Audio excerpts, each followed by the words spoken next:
vatandan kelgan uchurlar. Aqsu viloyatida Uyg'ur ayollarini majburiy emgak silish keskin ijro qilinmoqda. 2021-yili 4-oyning 25-kuni Uyg'ur axborot markaziga kelgan uchurda bildirilishicha, Aqsu viloyatining Boy, Onsu nahiyalarini o'z ichiga olgan yerlarda Uyg'ur ayollarini majburiy emgak silish keskin ijro qilinayotmoqda ekan.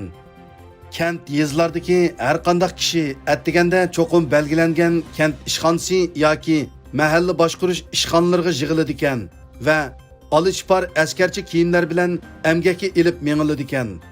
Mengishdan burun Uyg'urlarning og'zidan sho'lgay ilib tekshirdi ekan va bir taldin dori ishkizdi ekan.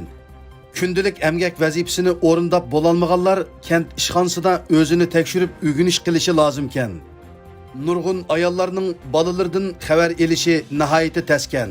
Xitoy hukumatining harbiychi tuzumdagi bundaq emgaklarda qiladigan ishlar ko'chat tikish, yer ag'dirish, yo'l yasash qatorliq jismoniy emgaklar bo'lib, buningga siyosiy vazifa sifatida muomala qilinadi ekan. Xitoy hukumati Sharqiy Turkistonda jiddiy nopus tekshirish boshlagan. 2021-yili 4-oyning 26-kuni Uyg'ur axborot markaziga kelgan uchurda bildirilishicha, Xitoy hukumati Sharqiy Turkistonda jiddiy va keng ko'lamli nopus tekshirish boshlagan bo'lib, sonining to'g'riligiga kafolatlik qilish alohida ta'kidlangan. Sharqiy Turkistonda kishilar bir-biri bilan berish-kelish qila olmaydi. Sharqiy Turkistonda 2018-yildan beri bir mahalladagi qo'shnilar, urug'-tuqqanlarmi o'zaro berish-kelish qila olmag'achqa tutilib ketganlarni ularning bevosita urug'-tuqqanlaridan boshqalar bilmaydi ekan. Tutilib ketganlarni surishtirish cheklanadigan bo'lg'achqa bir mahalladan yoki rayondan nurg'un kishi yo'qolib ketsimi, ularning nadiligini, o'lik tirikligini hech kim bilmaydi ekan.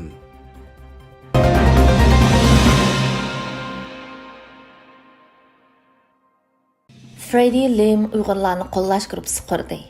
Taybey vaqti gazetining 24-aprellik xabariga qaraganda, mustaqil parlament a'zosi Freddie Lim va boshqa qonun chiqaruvchilar 23-aprel Tayvan parlament guruhisida Uyg'urlar uchun faoliyat o'tkazib, Uyg'urlarni ittifoqlashtirish va qo'llash, shundaqla boshqa davlatlarning qonun chiqaruvchilari bilan aloqa o'rnatishni tashabbus qilgan. Dunyo Uyg'ur qurultiyining raisi Dolqin Aysa Taybeydagi qonun chiqarish organining ijilish murosimiga internet orqali qatnashgan bo'lib, o'zaro ittifoqlashib, Xitoyning kishilik huquq dafsanchiligi, Tibetlar, Mo'ng'ullar, Hong Kong va Tayvan xalqi qilingan vahshiylikka qarshi kurash qilish, shundaqla Uyg'urlar qarta elib berilgan irqiy qirg'inchilikqa sukut qilmaslik kerakligini o'ttirib qo'ygan. Xabarda yana hozir qadar bu guruhga 30 parlament a'zosining qo'shilganligi tilga olingan.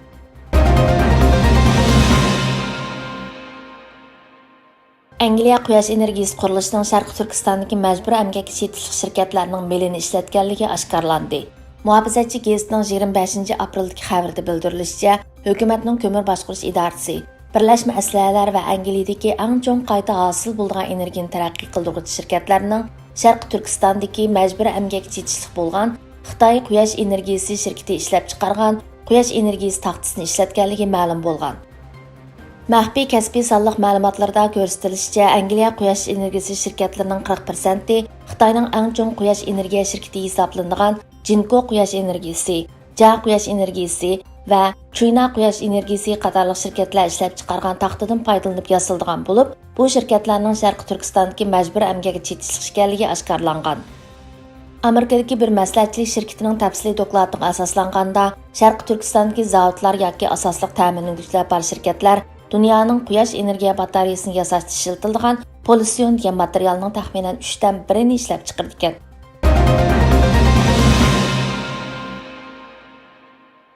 Avstraliya Kengash palatasining Uyg'urlar to'g'risidagi tekshirishi Xitoyning qizil chizig'idan olqib ketdi. Davr gazetining 28-apreldagi xabariga qaraganda, Avstraliya hukumati Xitoyda Uyg'ur majburiy emgak kuchini ishlatish masalasiga qarata tekshirish olib borgan bo'lib, hukumatning majburiy emgakni tekshirishi Xitoy Kommunistik partiyasining qizil chizig'idan olqib ketgan. Avstraliya strategiyalik siyosiy tadqiqot o'rni e'lon qilgan 2020-yildagi Uyg'urlar setilmoqda nomli dokladning bosh avtori Vicky Shuning bildirishicha, Xitoy Kommunistik partiyasi o'zlarining Uyg'urlar tutgan muomalasiga aloqador har qanday shakldagi tekshirishni qizil chiziqdan olgan deb qaraydi ekan. Vicky Shuning 2020-yildagi dokladiga asoslanganda, 2018 yildan 2019 yilgacha Sharq Turkistondan 80 mingdan ortiq kishi Xitoyning har qaysi joylaridagi zavodlarga ishlashga yo'tkalgan bo'lib, buning ichida Alma, BMW Gap, Huawei, Nike, Samsung, Sony va Amobab qatorliq dangliq markalarning Uyg'ur majburiy amgiga chetishib ekanligi bayqalgan. Xabarda yana Kengash palatasining Uyg'ur majburiy amgiga qarata tekshirish elib berishning Avstraliyalik mustaqil Kengash palata a'zosi Rex Patrickning Sharq Turkistondan kelgan tovarlarni cheklash, shundaqla Xitoyning boshqa joylarida ishlab chiqarilgan majburiy amgak chetish tovarlarni import qilishni cheklash qonun loyihasining turtkisi bo'lganligi tilga olingan.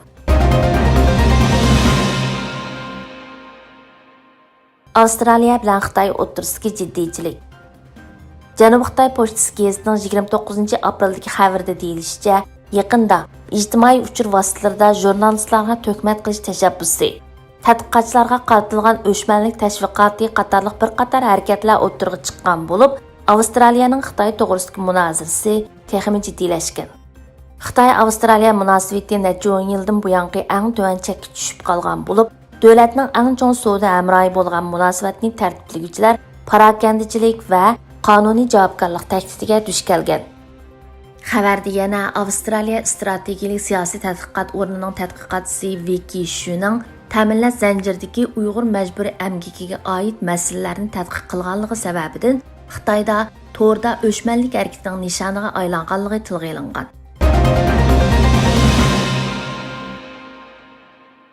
Yahudi siyosat markazi Uyg'urlar uchirgan muomilni irqiy qirg'inchilik deb atadi.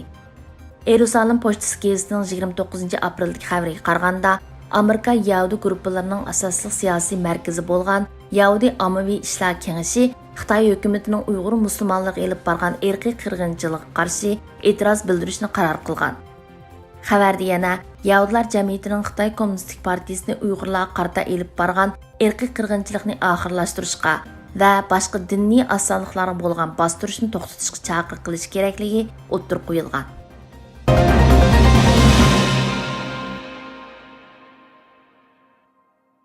Suiqasd nazariyasi va uning Uyg'urlarga ziyni. Amerikadagi Cornell Universiteti tadqiqotchilari 2020 yili 1-oyning 1-kunidan 5-oyning 26-kunigacha ingliz tilida nashr qilingan 38 million maqolani analiz qilish orqali ularning ichidagi 1 million maqolada to'g'ri bo'lmagan uchurlarning borligini bayqagan. Oxirida ular to'g'ri bo'lmagan uchurlar ichida 522,472 uchurning yoki to'g'ri bo'lmagan uchurlarning 46%ning suiqasd nazariyasi kategoriyasiga tava ekanligini bayqagan. Uchurlarning 26.4% COVID-19 kasalini davolashda mo'jiz yuz berdi deb qargan. 4.4% uchurda COVID-19 kasalini yangi dunyo tartibining ehtiyoji uchun Teran davlat tarafidan paydo qilingan deb qargan. 3.6% uchurda COVID-19 kasali Demokratlar partiyasining o'ydirmasi deb qargan. 2.6% uchur koronavirusini Wuhandagi tajribaxonada yasab chiqilgan biologiyalik qurol deb qargan. 2.5% uchurda koronavirusini Bill Gates paydo qilgan deb qargan. 1.3% uchurda COVID-19 kasali nupusni kontrol qilish uchun paydo qilingan deb qargan. 1% uchur COVID-19 kasalini Amerika davlatlik sayya idorasining yuqumli kasalliklar sho'basining direktori Dr. Fauci o'ydirib chiqargan deb qargan. Odamni eng hayron qoldiradigan yeri shuki, garchi biz virusning Xitoydagi tajribaxonada paydo bo'lganligiga shundoq jazm qilsaqmi, biroq ingliz tilida so'zlaydiganlar orasida qarashdagilar oran 2.6% ni egallagan. Aksicha koronavirusi yoki COVID-19 kasali yangi dunyo tartibining ehtiyoji uchun Teran davlat tarafidan paydo qilingan va Demokratlar partiyasining o'ydirmasi deganni tashabbus qiladigan uchurlar 8% ga yetgan. Hatta koronavirusini Bill Gates paydo qilgan deb qaragan uchurlarmi 2.5% bo'lgan. Mundaqcha aytganda, ingliz tilida so'zlaydiganlar ichida xeyli ko'p sonda kishilar bu vabani suiqasd nazariyasi bo'yicha tushunishga tirishgan. Undaqda suiqasd nazariyasi degan qandaq nima? Suiqasd nazariyasi deganimiz ma'lum bir vaqalik va yoki ma'lum bir hodisaning normal tushuntirishini rad qilib, uning o'rniga u vaqalik yoki u hodisaning ma'lum bir sirliq inson, bir sirliq tashkilot va yoki bir sirliq kuch tarafidan maqsadlik planlagan suiqasd ekanligini tashabbus qiladigan nazariya. U ma'lum bir sababi aniq bo'lmagan hodisani ma'lum bir shaxs, ma'lum bir tashkilot va yoki bir qora kuch keltirib chiqarganligiga ishonadi. U yana ba'zi muhim siyosiy voqealarni, iqtisodiy va ijtimoiy yuzlanishlarni ma'lum kuch tarafidan planlagan suiqasdning mas'uli deb qarash va uningga ishonishdir. Suiqasd nazariyasining o'rtaq aloyidaligi. Birinchi, hamma narsaga gumon bilan qaraydigan bir yoki bir to'p kishilar tarafidan paydo qilindi. Ikkinchi, ular dunyoni yaxshi va yomon yoki yo'riq va qorong'u deb ikkiga ayirdi. O'zlarini yaxshi taraf yoki haqqoniyatni so'zligicha o'rniq qo'ydi. Uchinchi, ular hech qanday ishning tasodifiy yuz bermaydiganligini, tasodifiylik deydigan bir narsaning mavjud emasligini o'ttirg'a qo'ydi. Hech qanday narsa ko'ringandek emas. Hamma narsa bir-biriga bog'langan deb boshqalarni o'z hikoyasiga ishontirishga tirishdi. 4-chi, suiqasd nazariyasini qo'llaydigan ba'zi isbotlarni ko'z tutishga tirishdi. 5-chi, ko'pincha ahvolda mavjud masalalarni, bo'libmi insonlarga yomon oqibat elib kelgan va hal qilish oson bo'lmagan masalalarni markaz qilib, uni ma'lum kuchlarning planlashi bilan bo'layotgandek ko'z tutish orqali u masalaning ziyonkashligiga uchrayotgan keng xalq ommasini nishon qiladi. Suiqasd nazariyasi qandoq paydo bo'ladi va xalq ichida qandoq yildiz tortadi? Birinchi, suiqasd nazariyasi dastlabda ma'lum hodisa va voqeaga gumon qilishdan boshlanadi. Ikkinchi, ondan ular u hodisa va voqeadan kimlarga foyda akilishi mumkin deganni o'ylaydi. Uchinchi, ondan u hodisa va voqealikdan foyda ilish ehtimoli bo'lganlarning uchurini to'plash va aniqlash ilib bordi. 4-chi, to'plangan har qanday uchurlar suiqasd qilinuvchilarning isbot qilib qo'llaniladi. 5-chi, yuz bergan hodisa va voqealar bilan suiqasd qiluvchilar orasidagi foyda manfaat munosabati o'zaro bog'langandan keyin suiqasd nazariyasi o'ttirg'a chiqadi. 6-chi, shuning bilan suiqasd nazariyasi tez taraqqiy qiladi. 7-chi, ba'zi insonlarga nisbatan uni rad qilish yoki uningga ishonmaslik tas bo'ladi. Chunki ular o'zlari duch kelgan talaysizlik, kelishmaslik va yoki mag'lubiyatlarni o'zining sababidan emas, balki ma'lum suiqasdning sababidan deb qarashni texmi xohlaydi. Kishilar nima uchun suiqasd nazariyasini o'ttirg'a chiqardi? Uningga ishonadi va uni tarqitadi. Birinchi, siyosiy yoki iqtisodiy sabablar tufaylidan. Ba'zilar qasddan boshqalarga qudratqullik qilish, boshqalarni o'ziga jalb qilish va boshqalarni kontrol qilish uchun. Ikkinchi, ko'pincha agash kuchlar mavjud sistemadan yetarlik bahramon bo'la olmagan yoki mavjud sistemaga norozilik bor kishilar bo'lib, ular suiqasd nazariyasining rostligiga ishonadi. 3-chi, mavjud ahvol va hodisaga bo'lgan tushunish yetarlik va aniq bo'lmaganda insonlar suiqasd nazariyasiga ishonishni tanlashi mumkin. 4-chi, ba'zilarda bo'libmi davomli suiqasd nazariyasiga ishonadigan suiqasd nazariyasi mastonlarda psixikalik benormallik, ya'ni xumor qilish bo'lishi mumkin. Suiqasd nazariyasining Uyg'urlarda paydo qilgan salbiy ta'sirlari. Birinchi, Uyg'urlarning bir-biriga bo'lgan ishonchisiga ig'ir ta'sir ko'rsatib, o'zaro ishonchsizlik va gumon paydo qilishi mumkin. Ikkinchi, Uyg'urlar orasida qaymoqush paydo qilishi va Uyg'urlarni natijasi chiqmaydigan talash-tortishlarga mubtalo qilishi mumkin. Uchinchi, Uyg'urlarni do'st, birodar va jamiyatdan yiroqlashtirib, ularda ruhiy yolg'izlik paydo qilishi mumkin. 4-chi, Uyg'urlarni vatan davosida ilmiy yo'lga emas, balki sirliq planlarga ishonadigan qilib qo'yishi va shu sababdan Xitoyni bir yerga tashlab qo'yib, boshqa yerdan dushman izlaydigan johillikni keltirib chiqarishi mumkin. beshinchi, Uyg'urlarda vatanni qutqizishning texmi önümlük yo'llari ustida izlanishdan chekindiradigan umidsizlik va tushkunlik paydo qilishi mumkin.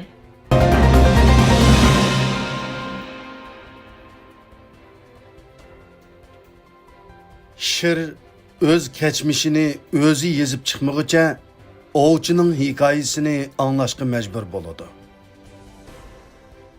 Birinchi qism.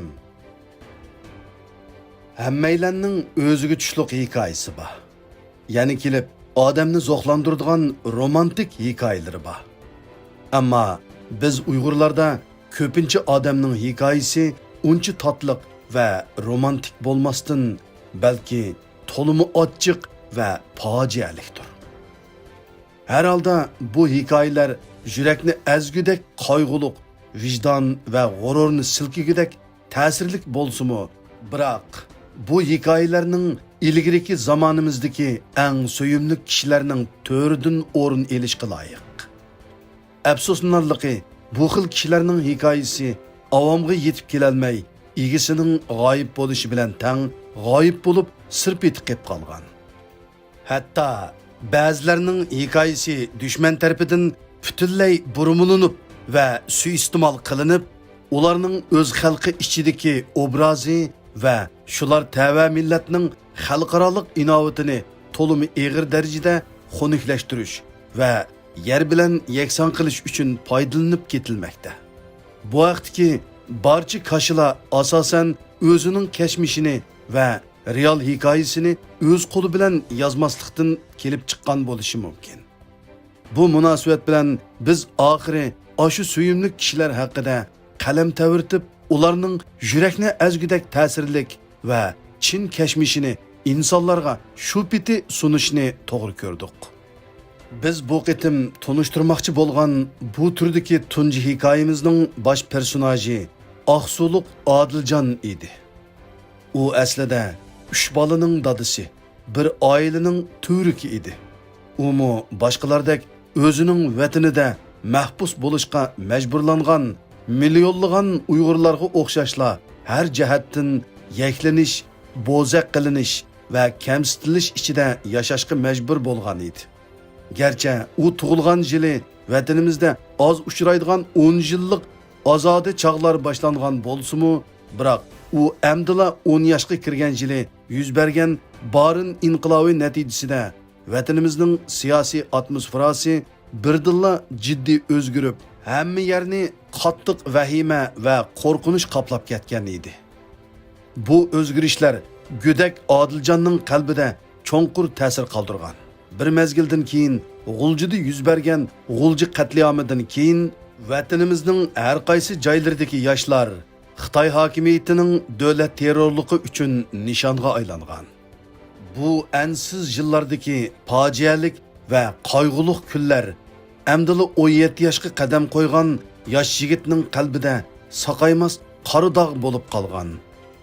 Uning ustiga shu chog'dagi vaziyat va amaliy ahvolga qarata Xitoy hokimiyati maktablar orqali Uyg'ur yoshlariga qarata mingjuyish va eg'ir psixik besim elib keladigan ayqi chiqmas yig'inlar, siyosiy o'ginishlar va tanqid qilishlar natijasida maktablardagi o'quvchilarmi oz bo'lmagan ro'yi besimlarga va siqilishlarga duch kelgan. Odiljonmi shu qatorda to'liq o'tir maktabni bitirgandan keyin yaşanğan ata-anasının halidan xabar elish istigida oliy maktabda o'qishdan voz kechishga majbur bo'lgan. Jamiyatga chiqqandan keyin necha yil nurg'unlagan issiq sovuqni beshidan o'tkazib, xilili tajribalik bo'lib qolgan Odiljon o'ziga yarasha bir tijoratning yo'lini tepib olib, shu orqali turmush xarajatini qamdig'ash ata-anasının halidan xabar olgan. Yeni asrning tunji yili u oxiri ömürlük hamroyini tepib, uning bilan baxtlik bir oila qurib olgan. Ammo aradan bir yil o'tmayla jahon uningga yana ta'tir boqqan. 2001 yili 11 sentabr voqeasi Xitoy hokimiyatining Uyg'ur xalqini oshkora va qonunli holda vosita tanlamay yo'qotishi uchun tepilg'usiz oltin fursat elib kelgan. Adiljan shu qitim Xitoy hokimiyati tarafidan nishonlangan qurbonlik qo'y qatoriga kirib kelib, bir obdan davom qilayotgan tijorati, baxtlik oilasi va kasalchan ota-onasidan tunji qitim vaqtliq ayrilishga majbur bo'lgan. Gerçi Xitoy doiralari bir necha oydan keyin uni xato tutib qo'yibdiq deb qo'yib bergan bo'lsa-mu, biroq bu qitimki kelishmaslik keyingi 10 yilda uningga nurg'un avorchilik tepib bergan. Shundaqdimi u yanala ota-onasi, oilasi va bolasi uchun tishini tishlab, nohaqchiliklarga chidab yashashga majbur bo'lgan. Shundaq bo'lishiga qaramay, kunlar o'tgan sari Xitoy tarafining zo'ravonligi va o'ktamligi davomli kuchayib va ko'payib chidg'usiz darajaga yetgan. Bu ahvol yalg'iz Aqsu viloyatiga xos bo'lmasdan, balki bütün tarım vadisiga o'rtaq bo'lgan fojialik ahvol edi. 2003 yili, 2007 yillari Xitoy taraf 11 sentabr voqeasini suiiste'mol qilib, uningdan boshqa 2008 yildagi Beijing Olimpik tanarkat yig'inining bexatar o'tkazilishi uchun tadbirlik bo'lishni bahona qilib, Tarım vadisidagi 3 viloyat, bir oblastda kishining aqli yetmaydigan qattiq taqib va cheklamalarni yo'lga qo'yib, yoshlarni yo'qolan bahonalar bilan xohlagancha tutib ketib, xohlagancha turmaga tashlaydigan vahimalik ahvolni paydo qilgan. Bu ahvol Adiljanni texmi azoplagan va ansiratgan. Bu qitim u kichik vaqtida qonunsiz Qur'on savodini chiqargan degan bahona bilan yana birer oydek tutqun qilinib qo'yib berilgan. Öy tutqandan beri zodili ko'ngli xotirjam bo'lib boqmagan ayolimi bu ahvoldan naroz bo'lishga boshlagan. Biroq orada ikki bola bor bo'lg'ashqa ayrilib ketishga ko'ngli unamagan. Adiljan Aqsu Ayko'lda har qancha qilibmi burunqi tijoratini qaytadan rivojlantira olmay, oxiri Urumchiga chiqib ketgan. Taliga bu qitim ishlari o'ngdan kelib, tijorati yurishib ketgan. Chunki Urumchi shahri nimali degan bilan Tarım vodisidagi har qaysi joylarga qaraganda nisbatan erkin ozoda va ichivitilgan shahar bo'lib, nurg'un Uyg'urlar Urumchiga chiqib tirikchilik qilyotdi. To'limi afsus. 2009 yili 5 iyul yuz bergan Urumchi qatliamı natijasida u yerdagi asli Urumchi noposi bo'lmagan Uyg'urlar qor qo'yuq tutqun qilinishga boshlagan. Arqadınla 6 shaharlik Uyg'urlar majburiy yo'sinda o'z yurtiga qaytarilishga boshlagan. Adiljanmu bala qazo kelishdan ilgari chaqqonlik bilan Aqsuga salomat qaytib keladigan bo'lsa-mu, biroq u yanala Urumchidan yangi kelganligi uchun yerlik o'rinlarning parakandichiligiga duch kelgan. Oqibat shu yil oxirlashgacha uningga bir ish qilib, oilasini qamdash imkoniyati bo'lmagan. Faqat 2010 yildan boshlabla andin yomon emas ishdan birini boshlab, shu orqali davomli ota-onasini va oilasini qamdashga boshlagan.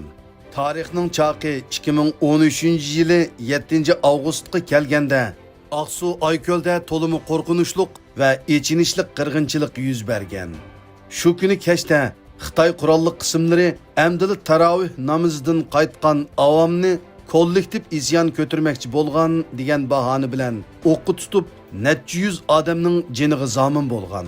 Uningdan sirt bu voqeaga shohid bo'lib qolgan va etivitilganlar bilan bevosita munosabati borlarni aniqlab tutqun qilishga boshlagan. Bu qonli qirg'inchilik va kuchiga chiqqan insoniyatga qarshi jinoyat Adiljanni oxiri vatanni tashlab erkin dunyoga qochib ketish uchun keskin qaror berishga majburlagan. Chunki u texi yaqindala, ya'ni 2013 yili 28 iyun juma kuni Xotanning Xoneriq degan yerdagi bir masjid aholisining ko'p kunduzda o'qi tutilib, butunlay qirg'in qilinganligini, hatto yo'lda ketayotgach bu voqeaga shohid bo'lib qolganlarni tang qirayotganligini yaqin og'inlardan anglab cho'chib ketgan edi. Mana endi ko'z oldida bo'layotgan bu ishlar uningga millatning kelajagini va o'z oilasining atisini ko'rsatib qo'ygan edi. Shunga uningda kichik vaqtidan boshlabla paydo bo'lgan erkin dunyoda yashash va hurlikka intilish orzusi hassilab kuchayib, chegara atlab chiqib ketishni qaror qildi. Eng yomon bo'lgani shuki, u chaqda uning na pasporti, na boshqa yo'l xati yo'q edi. Chunki u yillarda Aqsuda turmoq, boshqa har qaysi viloyatlardami Uyg'urlarga pasport bejirib berish ba'zi mushkul ish edi. Pasport bejirishga ko'zi yetmagan Odiljon ko'p qitim aloqa qilish orqali Urumchidagi ma'lum bir do'stidan boshqa yangichi yo'l bor ekanligini anglab, darru Urumchiga qarab otlanadi. Ondan keyin o'ziga o'xshash qochoq yo'llar orqali erkin dunyoga chiqib ketish istikida yig'ilgan Qashqarlik va Xotanlik 4 tang tushi bilan billa tavakkulchilik qilib Xitoyning ishkiri o'lkalarga qarab yo'l oladi. U bu qitim aldirapla yo'lga chiqqan bo'lg'ashqa, ota-onasi, ayoli va 3 bolasi bilan xo'shlashishga ulgurolmaydi. Uning ustiga u chaqlarda vatanimizdan Xitoyning ishkiri joylariga boradiganlar cho'qim o'zi turishliq joyga ma'lum qilib, ruxsat olgandan keyin jadval to'shqizib, ondan mang'alaydigan bo'lg'ashqa, Odiljon bu qitim hech kimga tinmayla yo'lga chiqqan edi. Ular 2013-yilning oxirgi kunlari poyez bilan Xitoyning eng cho'ng echivitilgan shahri Guangzhouga yetib berib, bir necha kun vaziyatni kuzatib, Hong Kongga yoshirincha o'tib ketishga ko'zi yetmagandan keyin yanala tavakkulchilik bilan janubga qarab mengib, Xitoyning Guangxi o'lkasi bilan Vyetnam davlati o'zaro chegirlanadigan qo'yiq o'rmonlik, patqoq sahil va xilvat tog'liq rayonlarda 7 kecha kunduzlik ocharchilikqa chidab, kechisi harakat qilib, kunduzi yoshirinib yurib, yangi yilning tunji kunlari oxiri utuqliq holda Xitoy chegirasidan chiqib ketadi. Shunda qilib, erkinlik va hurlik izlab, jonlarini xatarga otgan qaram va tavakkulchi 5 yigitning 9 oyga so'zilgan til bilan ta'sirligisiz, jafo mushaqqatlik, yurakni azgidek, ta'sirlik va odamning teni qattiq tushirgandek xatarlik musofirlik hayoti boshlanib ketadi. Chegaradan chiqqandan keyinki ajoyib, g'aroyib sarguzashtlarga qiziqsangiz, diqqatingiz davomli kelarki qitimqi sonlarda bo'lsin.